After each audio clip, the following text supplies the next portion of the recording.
In the shadowed corners of Japan, where the air hangs heavy and the streets fall silent after dusk, unsettling tales have taken root.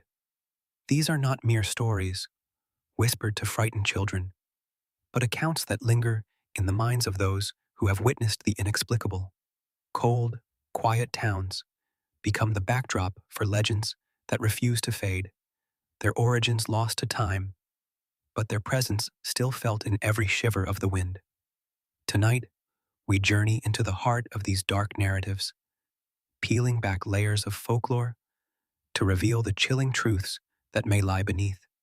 What secrets are hidden in the silence, waiting for someone brave enough to listen?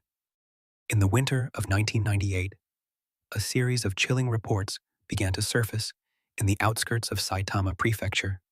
Residents described late-night encounters with a woman whose face was concealed by a surgical mask, her voice barely above a whisper as she asked a single, haunting question.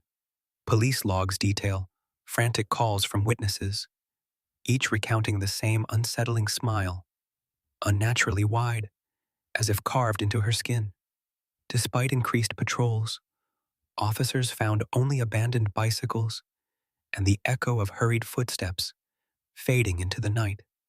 To this day, no one can explain why the sightings always end in silence, or why those who claimed to see her refuse to speak of it again.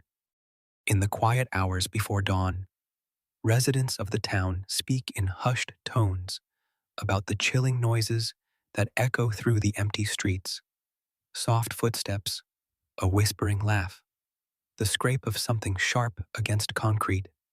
Several recall the night Mrs. Yamamoto vanished, her last words trembling with fear as she described seeing a woman with a grotesque, slit smile watching from the shadows. Others remember the sudden, inexplicable disappearances of children, their beds left untouched, windows open to the cold night air. Each testimony is laced with terror, a shared certainty that something unnatural prowls the darkness. Yet, as the stories end, a single question remains: who, or what, truly walks among them when the lights go out? In the quiet halls of a small Hokkaido museum, Okiku sits behind glass, her porcelain face frozen in an unsettling expression. According to official records, Okiku was once an ordinary doll, cherished by a young girl who died tragically in the early 1900s. Soon after her passing, the family noticed the doll's hair, once neatly trimmed, began to grow, inch by inch, as if alive. Museum staff have reported inexplicable chills, the faint sound of a child's laughter echoing after hours, and the sensation of being watched. Despite scientific examinations, no explanation has ever been found, leaving one haunting question: does Okiku truly harbor the restless spirit of a lost child? Several museum workers have come forward with chilling accounts of their time spent near the Okiku doll. They describe sudden drops in temperature, icy drafts that linger in the air even on warm nights, and the unmistakable sensation of being watched. Some recall faint whispers echoing through the empty corridors, voices too soft to understand but impossible to ignore. One night guard, his hands trembling, recounted hearing a child's laughter where no child could be found. As these stories accumulate, we are left to wonder, is Okiku merely a vessel for restless spirits, or does something far more sinister dwell within its porcelain shell? Deep in the outskirts of Kyoto lies the Kiyotaki Tunnel, a place shrouded in chilling legends and whispered warnings. Drivers recount seeing pale figures materialize in their headlights, only to vanish in the blink of an eye. Sudden, unnatural drops in temperature are common, leaving even seasoned travelers shivering with unease. Police archives reveal a troubling pattern, a string of unexplained accidents, and in some cases, people who entered the tunnel and were never seen again. What force lingers in the darkness, waiting for the next unsuspecting visitor? In the dim light of the tunnel, survivors recall a silence so complete it pressed against their eardrums, amplifying every heartbeat. One by one, they describe an overwhelming sense of dread, as if the very air thickened with each step, making it difficult to breathe. Several speak of an unshakable feeling, eyes tracking their every move from the darkness, though no one else was seen. Then, without warning, a chilling gust extinguished their flashlights, plunging the group into pitch black. To this day, no explanation has been found for what happened next, leaving only unanswered questions and a lingering fear that something still waits in the shadows. Deep within the dense, tangled woods of Aokigahara, investigators tread carefully, their footsteps muffled by a thick carpet of moss and silence, known as the Sea of Trees. This forest has long been shrouded in unsettling legends, stories of restless spirits, vanishing hikers, and voices that echo where no one stands. Police reports detail chilling accounts, search parties hearing faint whispers carried on the wind, and glimpsing shadowy figures darting just beyond the reach of their flashlights. Locals speak in hushed tones of a presence that seems to watch, waiting in the gloom. As night falls, the forest's secrets grow heavier, leaving one question lingering in the cold air.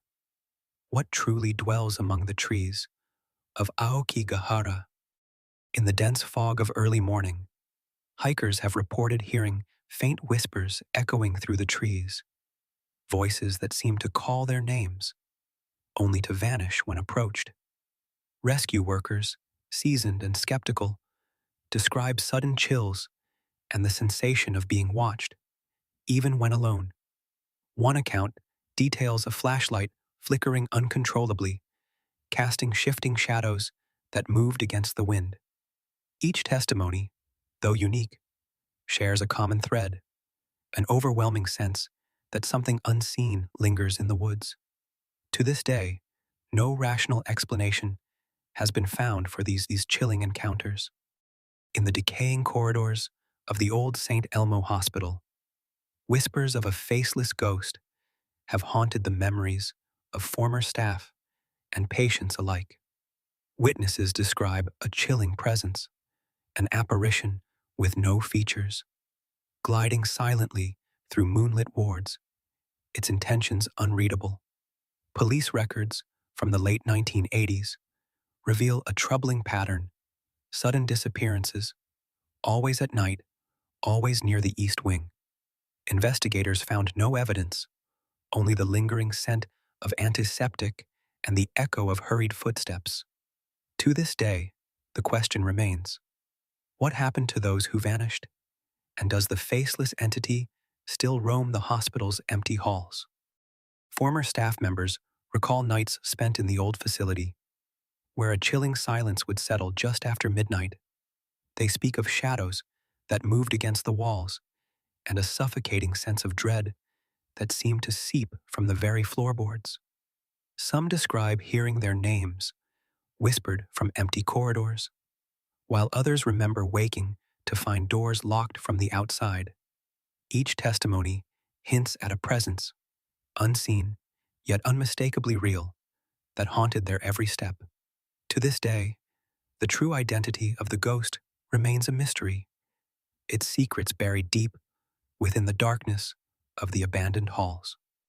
As we piece together the fragments of these unsettling accounts, one fact becomes impossible to ignore: the line between myth and reality is far thinner than we care to admit.